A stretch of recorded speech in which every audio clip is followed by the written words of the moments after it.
চালাক দিদি versus lobby বোন। বনু কি করিস? পড়াশোনা করি, তোর চোখ নাই দেখতে পাস না?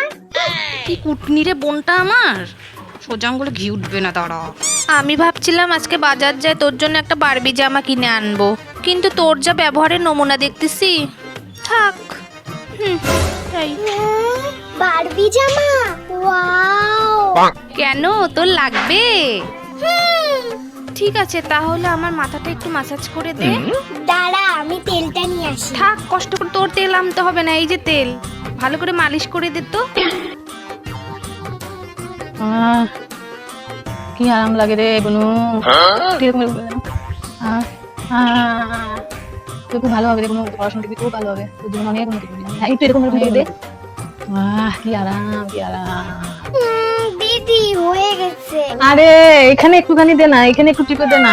দাঁড়া এবার গলাটাই টিপে দিব। আরে গলা টিপিস কেন? তোকে বারবি জামা কে দেবে? এখানে টেপ, এই জায়গাটা টেপ। বারবি জামার জন্য কত কষ্ট করতে হচ্ছে আমাকে, দূর। কিন্তু দেখো এইদিকে উঠুন আসে নাকি। এ ভগবান আমাকে বাঁচাও, আমার হাত ব্যথা করে। হ্যাঁ এই জায়গাটা চুলকাচ্ছে, এই জায়গাটা চুলকাচ্ছে,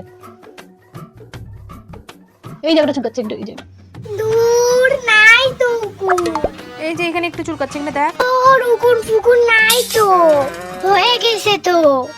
হয়েছে, ছাড়। এখন কি আমার জন্য বারবি জামা আনতে যাবি? কিসের জামা? ফট। আমার হাত ব্যথা করতেছে, কত কষ্ট করে মাথা টিপে দিলাম, সব বারবি জামা দিয়ে